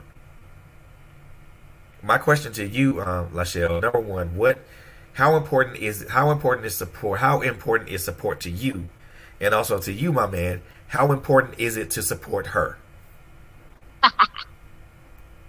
His support for not just my little business and my artwork. I didn't even know, for one, I didn't know he could paint when I married him. But hidden talent. Yeah, it blew me away. But it means everything, because I had been by myself after my divorce. I've been by myself for 8 years or more before I got remarried, and he doesn't even know how much I appreciate him. And he knows now. He's amazing. He's amazing. He's everything I ask for. He writes me notes every single morning with my coffee. Well, you didn't this morning, did you? No, not this morning. but I have a huge box full of notes that he writes to me. It's just like I hadn't been loved in so long that he's just he's a big lovey bear. He's just full of love, and I'm accepting of all of it. I'll take it all of it. Hey, I love that part. I love it, man. He had good parents. He grew up in Flint, Michigan, and he had really good parents, and he refers back to that a lot. He's been an awesome stepdad to my grown children who have accepted him 100%. They even act like him most of the time, and and he married me and became a grandpa right away at 40 years old, because I have a grandson now, and he's been just 100% amazing. Grandpa. Yeah. Already. How does that feel to be a grandpa? It's honestly, it's not that bad. You know, it's not that bad as yesteryear's grandpa, where I'm wearing suspenders and reading the paper with a pipe in the slippers on. So it don't feel too bad to be a 2021 grandpa. You know? That is true. Because I mean, I'm a grandfather to a 5-year-old, and oh my God, this little girl, so much energy. I'm like, look, I ain't finna chase you all over the place, because right. I ain't built for that. Right. Yeah. They're so cute, though. I just love babies. Yeah, but I like the simple fact of being a grandfather. You can give them back to the parent. Yeah. That's Here true. you go. This is yours. Now, Especially after the sugar rush. see, you know what? We on the same page, my brother. We on the same page, brother. We on the same page. Send them back to their parents, jacked up on sugar. Yeah. Had the parents call, Mario. I didn't do it. They wanted candy, so I gave them candy before they left. Yep. Right. So I love it, man. I love being a grandfather. It's, for me, it's kind of like one of the most rewarding things in the world to know that you're able to, number one, just watch another life grow, you know, and manifest their life into whatever they want to become. Now, the kind of sad part for being a grandparent now, and again, this is just me being transparent, that my granddaughter, her father's not here. Yeah. Her father's not on this physical plane with us anymore, and it makes a particular part of it sad, but it also makes it just a little bit more challenging, because now not only do I have to, help, raise this young lady to be the best person that she can possibly be, but now also, you have to tell this young lady, whenever she's ready to say it, ask, why my father isn't here. And for me, that's probably going to be the most difficult thing I'm ever going to have to do. And I'm not looking forward to that part of it, but it's an eventuality that I can't necessarily avoid. And I don't want to avoid it, but eventually I'm gonna have to do it, and I'm not gonna like it, but for her to understand, who she is and where she comes from, she needs to know that part. She needs to know that part of her, side of her, and I think that it's going to be painful, but I think it's going to give a lot of closure for her too.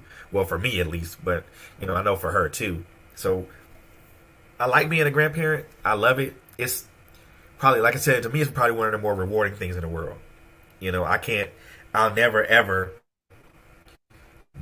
say that I'm rewarding. Well, hell, being a parent is rewarding to me as well, even though their kids run your nerves and make you just want to look, go to your damn room, please.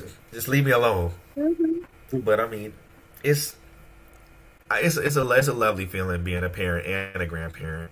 I just know that part would be the most difficult and sad part of it. it's an eventuality that I'm not liking, but it's gonna happen. And when it does happen, she'll probably be, well, hopefully she'll be in her 20s, perhaps, or maybe.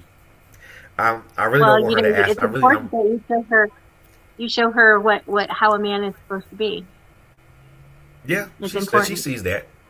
She sees that. I mean, as much as I try to, geez, that little girl can't. She can do no wrong with me anyway. She can do no wrong with me anyway. And I know I haven't seen her in a bit since she left Florida, and I'm in Georgia, so she's in Virginia. So I'm most definitely gonna try to plan something to come to go see her during the summer, during these summer months when I have the opportunity to, because I feel it's so important for me to continue to be active in her life as it stands. People, I think that and even you being a grandparent at 40 years old, I mean, I'm gonna say welcome to the grandpa club. Welcome to the grandpa club. Welcome to the grandparent club. He comes from a really tight family. I mean, he wakes up in the morning and starts calling people. I'm like, what are you doing? He's like, I'm talking to people. I'm like, in the morning? Why do you talk to people in the morning? He's like, it's my family. I'm like, that's so amazing, because my family doesn't do that. And so just having, there's tons of them up in Michigan that are super supportive of both of us, and they've never even met me yet. So it makes a difference. It makes a difference. It makes a difference and it really goes back to a thought process that I had maybe a couple of weeks ago when I was thinking about that. It goes back to wanting to see your child happy. Yeah. Wanting to see your son or your daughter happy. If they can care about somebody or love on somebody that they haven't necessarily met except through just conversation, it means a lot, and to literally, I mean, there have been times, well, I won't say there have been times, but even through my marriage, there were times where my mom and dad were happy for me to be happy, but then there were times where they were not happy when I wasn't happy. Right. And sometimes that translates into other things. But when your parents are generally happy for you, to see that you have a smile, to see that you're with someone that puts a smile on your face every day, and they make you feel like you're on top of the world and like you're worth more than $1 million.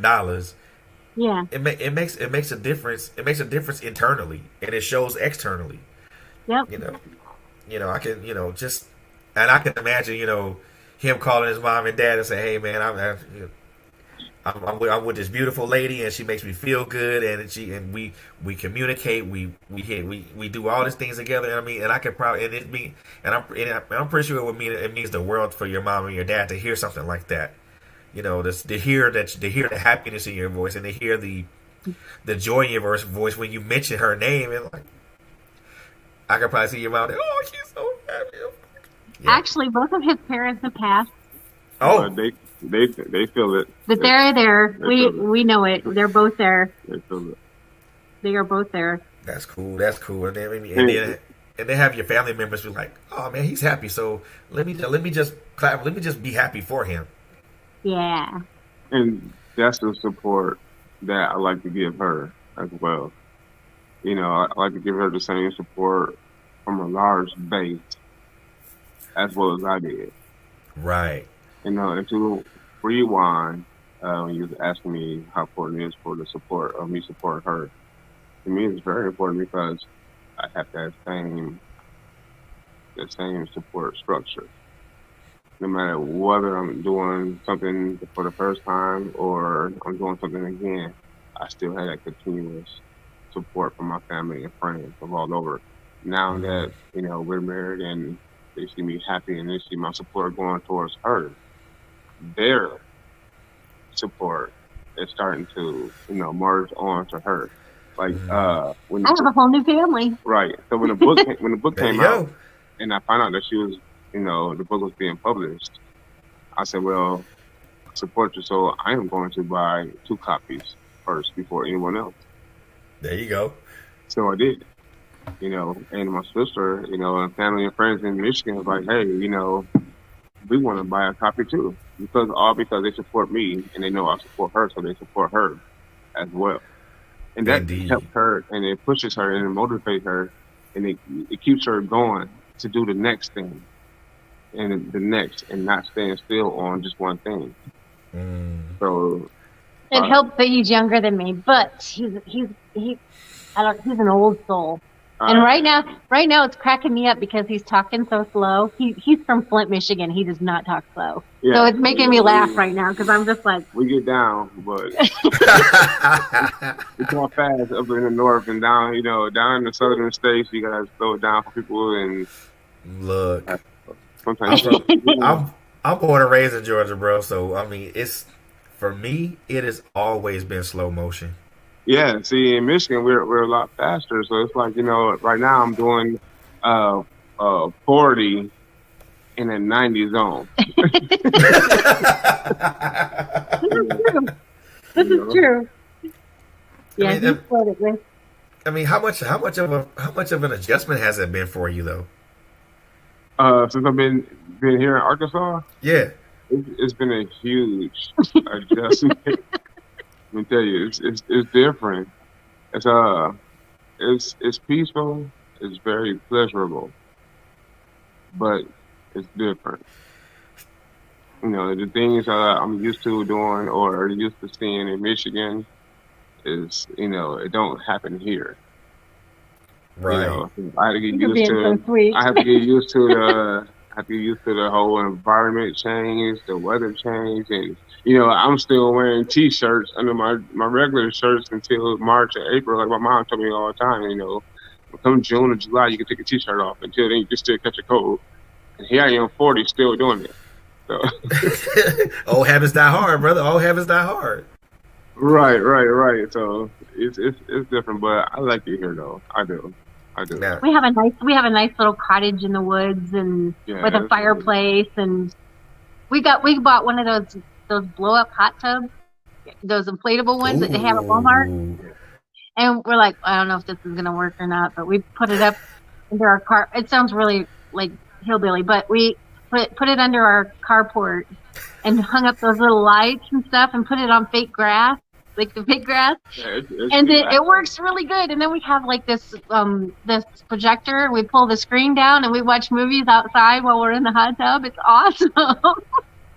And you won't be able to do that back home. Bring the bar outside. Yeah. It's so fun. You be able to do that? Nope, not. You can do that back home in Michigan, in Flint. You can do that. Because they gonna look at you like, what the hell are you doing? Or when you're done doing it, you go in the house. Oh, I'm saying, or when you're done doing it and you go in the house for a long period of time, that's coming with me. So I enjoy it. Yeah, they themselves to that. We don't even have to lock our doors or anything here. See, and the funny thing about it, I have a friend that's from New York. Yeah, exactly. It's that peace of mind thing, Yeah. In the north, it's like, and I've been to New York before. I have friends that stay in I have a friend that stays in Brooklyn, and it was like a culture shock. I'm like, what the hell is all this? Why these folks living on top of each other? What's this? And I'm like, that'd be crazy. I can't do this. I can't do this. I'm like, I can't do this. And I'm from the South, so I'm very, very friendly. Hi, how you doing? Hello, hey, ma'am. Hello, sir. How are you? And ma'am, it's me. They look at me like, dude, don't do that. Yeah. It's being personal and personable. Yeah, especially in New York. No. Yeah. No, I grew up in northern Indiana, so I know exactly where he's coming from. They'll look at you like, bruh, don't do that. I'm like, Seriously. Yeah. Why you call me ma'am when you try to shake someone's hands, they look. Exactly. Don't touch me. I said that one lady said, "Why are you calling me ma'am? I'm only why you call me ma'am? I'm only 30 years old." It's a form of respect. I was raised in the South. We call everybody ma'am or sir, regardless of their age. Yeah, it's hard to get used to down here when you're not used to it. Yeah, and I had a friend that's from New York, and he was like, "Man, why y'all?" I had a friend from New York. He's like, "Why y'all so slow, man?" I'm like, "Bruh, this is what we do. We move this way." And that's the way I was feeling when I first moved. It happened like this. Yeah. Yeah. And that's why I tell her the same thing. I'm like, "Hey, I'll be ready in a Michigan minute." And she's like, "What?" I'm like, "Whenever I get ready, if you're ready on time." But she's like, but it's a lot more steady down here. Cause like I said, in Michigan and New York, Indiana, we move a lot faster. It's like snap. Yeah. But and when you're ready to snap, and people just look at you and be like, "Hey, how's it going?" And you're like, "Get out of the way." It's hard to get used to sometimes. Not like, are you ready? Look. Or see, I like my friend from New York. He came to visit me a while back, and he's just like, "Come on, man, chop." I'm looking at my watch like, "Bruh, we gonna get there when we get there, okay?" Yeah. I ain't in no rush to go. I ain't in no rush where. Yeah. And that's what I like about being a Southerner, man. It's we're personable people. We're big on respect, big on family and manners. I mean, I had grandmas and grandpas that look somebody in the eye and say ma'am and sir when you talk to them. Okay, say no more. Ooh, and some good ass food too.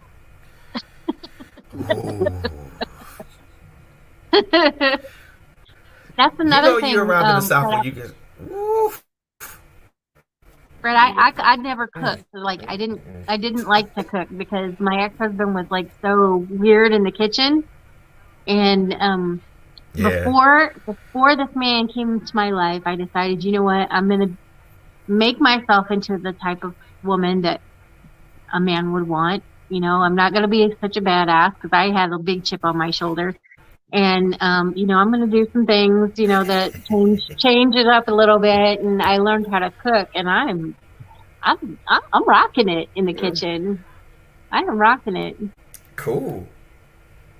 And before it was like I didn't even want to go in there. Yeah, she was a little nervous about cooking when I first. Definitely a friend. Yeah, so she was when I first met her. She would ask me. She said, "If I don't know how to cook anything, would you get upset? Or if I burn anything, would you get mad?" I'm telling her no. I said, "Well, if you want to cook something, like it's something I want to eat, then I'll show you how to cook it. I'm not gonna get mad at you. We could just go in there and cook it together." Tell them what the first meal I made for you was. Okay, so she's a prankster, right? So I smell, you know the smell of meatloaf. I'm like, okay, well, she's gonna get down. We got the meatloaf and everything else in the kitchen, and we could eat pretty good. And she said, "Hey, honey, dinner's ready." I'm like, "All right, cool beans."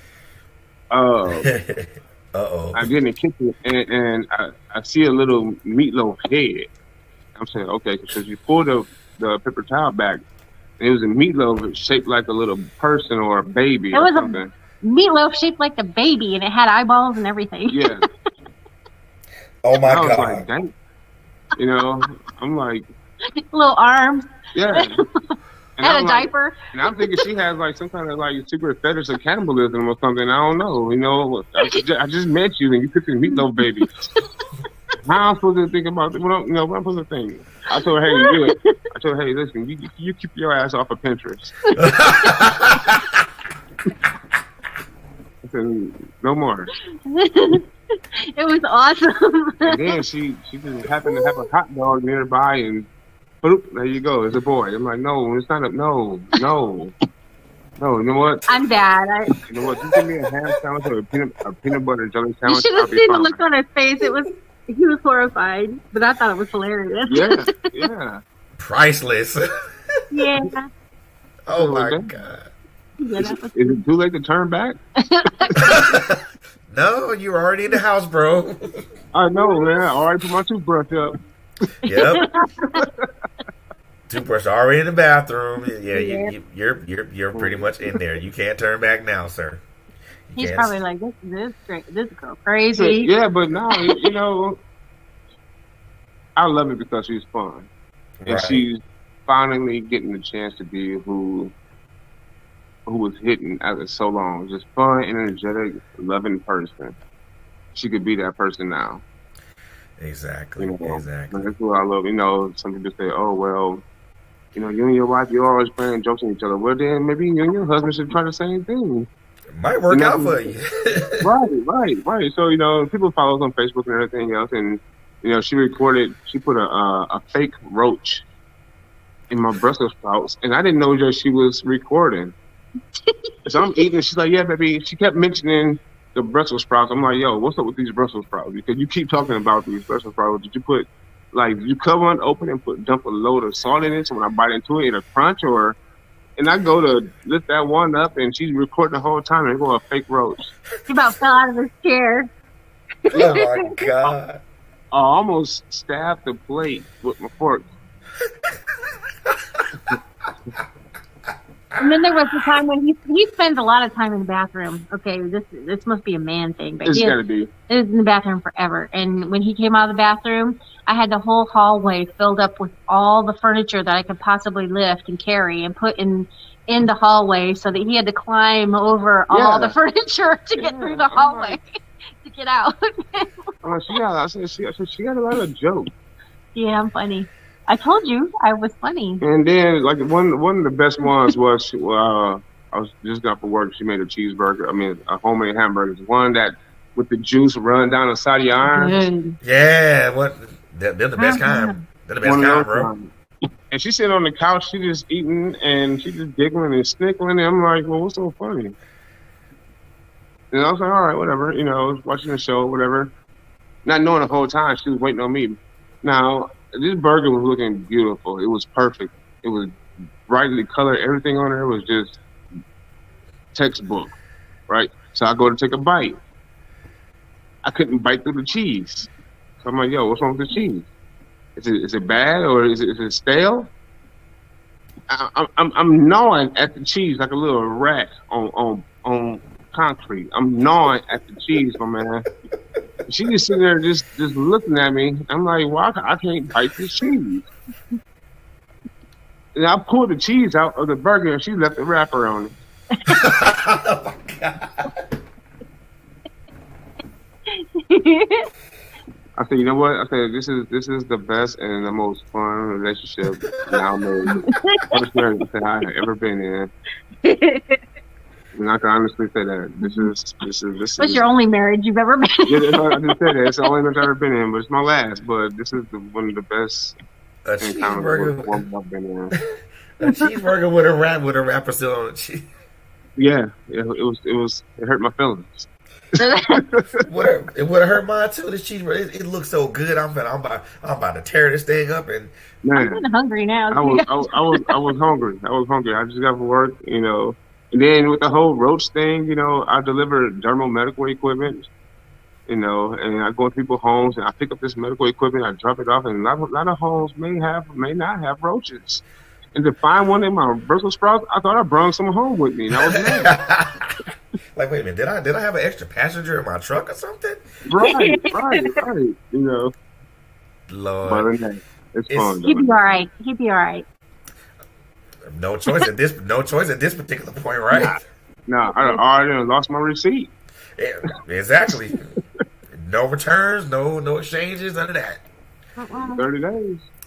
Well, yeah, I think it's past. I think it's way past the 30-day exchange time. Yeah, right, you can't even get store credit at this point. It's kind of cool too because we're married, and my kids are 19 and 25, so we don't have any. Well, my daughter comes to the house sometimes, but for the most part, we're kid free. So it's kind of cool because we get to focus on our relationship, being married and our business, doing the painting business and stuff. And even though we both have other jobs,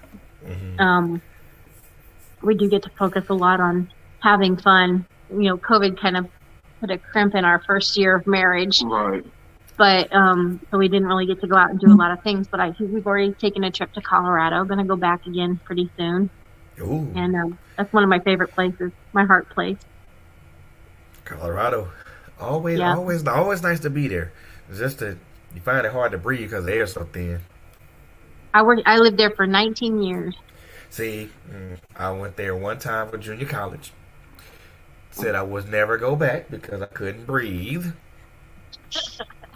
And I went because I played 1 year of football in junior college, and that's where one of the opponents was located. And yeah, this is like in the late 90s. I'm like, man, look, I ain't coming back up here. You can breathe after you've been there for a minute, but if you try to do a bunch of physical activity when you first get there, you're gonna die. I felt like I was having an asthma attack. Yeah. Yep. Like, you ain't used to this? Man, hell no. I'm from the South. Where's air? That's why the Olympic Training Center's there. So they train up there. My heart goes out to them. My heart goes out to them. Heaven, you know what? God bless them. Seriously. This brother, unless I'm going to visit, no. Fred, have you ever written a book before? I have two published. Really? What are they called? What are the names? One's called Broken Chains. The other one's called The Road Less Traveled. I also contributed to one of Samantha's projects, Domestic Violence Love Was a Battlefield. So I contributed to one of her projects as well. So we have a shared connection. Yeah, she has a lot of projects going on, and she's been just a blessing to work with. Oof. She's always letting me know what's going on, and super supportive and super sweet. And even though I've never met her face to face, I'm just like, she's just a beautiful person.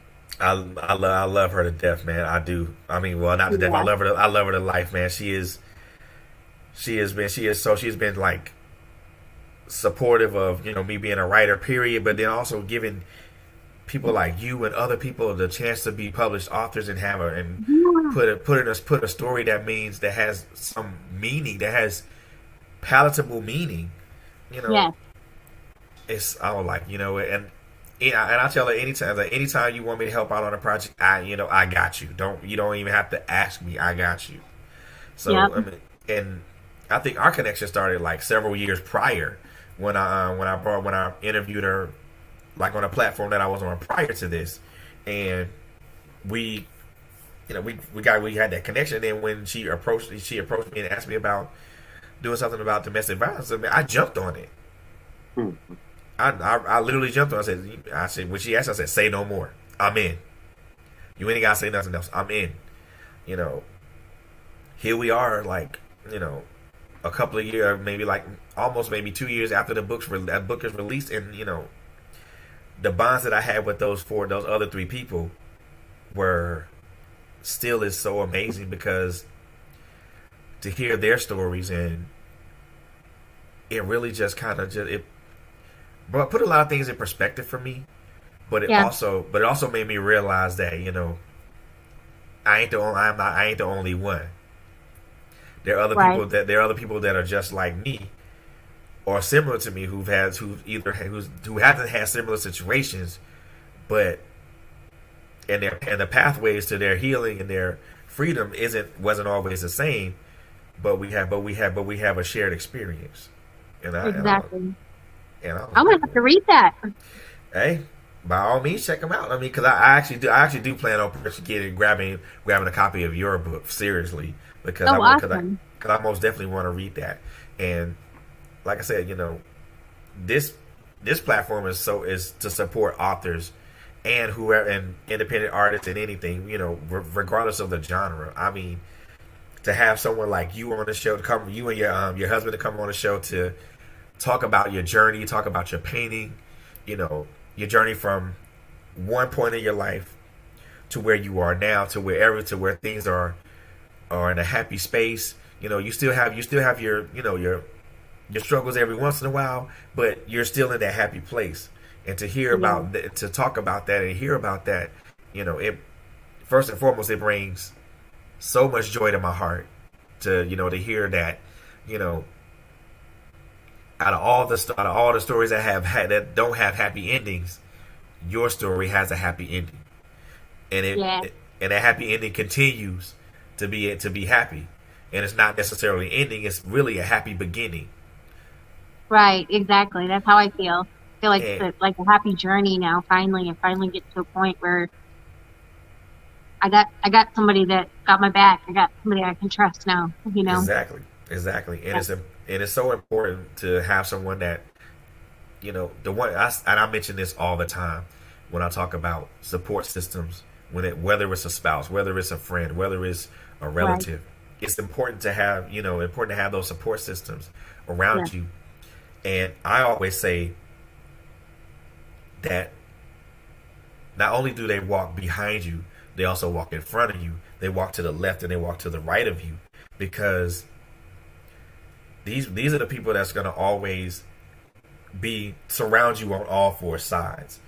If they see something that somebody is about to attack you from behind, they're gonna back you up. If someone's coming from the front of you, they're gonna repel that frontal attack. If someone's to the left or to the right, they're gonna make sure that you're safe on all four sides.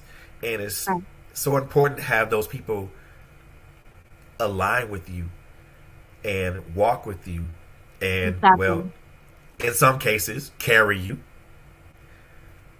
And sometimes it always can't be your family, and that's why I started the group, the Voices group. It's been that support group, support sisterhood, whatever, for so many women, and it's changed a lot of lives. It's been really amazing to see some of these women that started in the group like several years ago when I first started it, and where they are now. And see their journey, and I know them, like I know these women now, and we kumbaya, hold hands, whatever we got to do to get through whatever's going on. And it's just really, really cool to see them come out of a really bad place, and but we're still friends. We're still all friends and hang out, and not all of us can. We have a few members. It's kind of weird. I started another group in Australia, same kind of thing, online support group. There's a lot of domestic violence and stuff going on in Australia, and a lot of need there. But it was too hard for me just to be able to do everything that I was doing, plus do that group and my group and all the other things that I was into. So what I did is I just went ahead and combined it and made it one group. So I'm like, all of you from Australia, we're not going to have a separate group. We're just going to all join into this one. So we do have a lot of members from Australia, and some back in my hometown in Indiana, because they're friends that I knew from school that found out what I was doing through, class reunion, whatever type stuff, and they've connected with me. And so we do have a few members of the group that are not local, but generally it's locally. And at the back of my book, I have a lot of resources in the back that are not just local resources, but resources that are across the United States, that anybody can use. And I always tell people, find out your local resources. There's a lot more than what you realize is out there. Right. That's what's up, man. That's really what's up. So I do want to ask you one last question before we close out, but I'm also going to give you the opportunity to let everybody know who you are and where they can find you. So I talk to authors a lot about on this show, or anybody on this show, about this marathon that we're running. As creatives. Yeah. Some of us are at the beginning part of this marathon. Some of us are at the middle stages of this marathon, and some of us are in that home stretch of this marathon that we call, not only that we call life, but also this marathon as a creative. Where do you find yourself right now in this marathon of creativity in life? Are you at the beginning? Are you at the middle, or are you more closer to the home stretch? I'm at the beginning. I've been doing this for a long time, but I still feel like I'm at the beginning.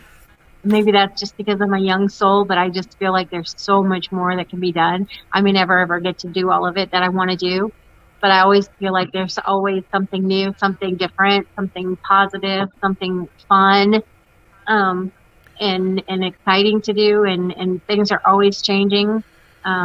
In the studio, just let alone in the studio, is changing, and I'm having fun with it, and I'm staying in my purpose, and it hasn't slowed down. It's actually it slowed down during COVID a little bit, but since we've opened back up, I'm kind of like I'm easing back into the classes and the parties and stuff like that, because I can get myself overwhelmed. I say yes a lot, and that's one of my flaws.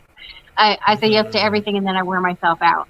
And so I'm just like, you know what? I'm going to have fun with this. This is a journey, and being creative isn't just painting. Being creative is like, how am I going to do this? How am I going to present this? How am I going to, arrange my paintings on the wall? I mean, just everything. Just like there's so many aspects to it.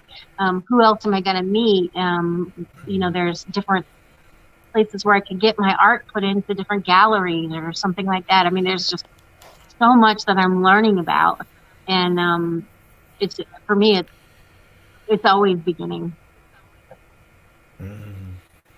That's an interesting way to say that, especially when, you're at the kind of like at the midpoint of your life, because a lot of people look at it like, well, I'm at the midpoint, so I'm kind of like downhill. And most people would think of it as that, but for you to say that you're at the beginning, speaks a lot. Number one, it speaks a lot about,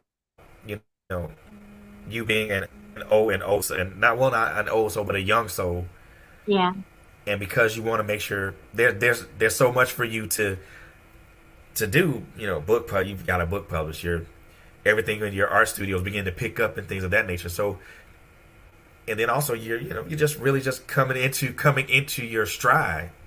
So, for you to say that you're at the beginning, that's who you are as a person, because again, you can be at the midpoint of your life, but at the beginning of a journey. And yes, where you are as a creative is different to where you are in life.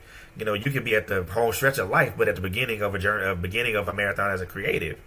And a lot of people don't equate those. A lot of people equate those two, and you shouldn't equate them, because they're not changeable, but not so much. I honestly feel like I am reborn a different person, and that this is the beginning of a new life for me. That's exactly how I feel. Just it's really weird. It's kind of maybe disassociative. I don't know if that's really a good thing, but that other person that I was before and all that other stuff has, it made me into this other different person, and I am loving and enjoying every single moment of what I have now. It's really important to me to be able to use my art and reach out to other people that need the information that I can give. Indeed, and we most definitely need more people. We most definitely need more people like you that's willing to be able to be that change agent for a lot of people. But I'm going to actually give you this opportunity to let everybody know, first of all, who you are, your book, and also the other things that you do, but also give people the chance to know who you are on social media. So I'm going to give you the floor, and go ahead and shoot your shot and give that shameless plug. Reintroduce myself. My name is Lyshell ReAnn McBride. I was born in Honolulu, Hawaii in 1966. So I'm an old girl with a young soul. I have written a book called It's Not What You Think, Narcissism, with Luna Blanca Azul. She's the other co-author, and Samantha Swain, who is amazing. And I don't have any private Facebook stuff. I'm Lyshell McBride on Facebook. I am Paint Your Power on Facebook as well. That's the name of my little business. And also, we have an Instagram, Paint Your Power. I think I'm also on Twitter and all that other stuff. I don't really use it that much. I do love, for some reason, I love LinkedIn. So I'm all over LinkedIn. So anybody can contact me if you want to get into my group. If you want to get some advice on some art therapy ideas, I can help you with that. If anybody wants to reach out to me for anything like that, I am more than willing to help or point you into the direction of where you need to go. Talk about writing a book and my journey about that. I'm open to talking to anybody about any of that. Cool. Oh, I do have a website too, not for my book, but it's for my little business, www.paintyourpowerllc.com. And I do talk about my art therapy on the website. Paint Your Power. Paint Your Power and art therapy. Ooh, that's that. And I love that. I love that guy. My group that's on Facebook, the private group, it's called Voices. And Voices stands for, wait, I got it written down right here because I always forget. Voices stands for Victims Offer Inspiration, Caring, Emotional Support. And it is a secret group. So if you can't find it by searching the Voices group, you can always reach out to me personally and I will vet you into the group. So if you want to get in there, I'm more than happy to befriend you on Facebook and get you in the group so you can at least have a little bit of a support system. Indeed. Again, it's support systems like this that are that are so sorely needed, especially in the times that we live in currently. Yeah. Even with the onset of COVID, I mean, domestic violence is still something that is still rampant, is in not only here but in other parts of the world. And I most definitely appreciate you for putting your best foot forward, and not only empowering women to empowering women to be free, but also empowering them to find their voice, no matter what it is, whether it's through painting, writing, or whatnot. So I most definitely appreciate you for that.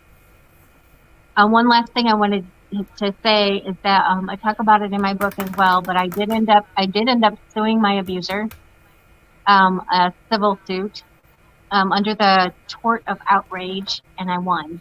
And people don't realize that you can actually sue your abuser. And so if anybody needs any information on that, I'd be happy to help. I work for lawyers, corporate lawyers, and I can at least help with some advice. Cool. That's what's up. I'm gonna make sure that I put that on the post that I make. Thanking you for coming on here. So first and foremost, I want to thank your spouse for coming on today, spending a Saturday afternoon with me for a couple of hours, and just having a conversation about your book, about your journey, about your painting. I am very, very appreciative of your time, yours and your spouse's time. That particular of it is most definitely recognized by me.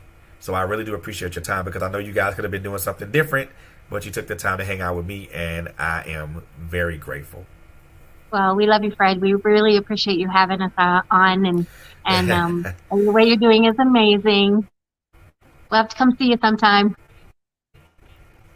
Oh, I appreciate that, man. I would love to have you guys. I would love to have you guys come up and pay me a visit. I would love that so much. And I thank you guys. And again, I thank you guys for taking the time to. We got family there.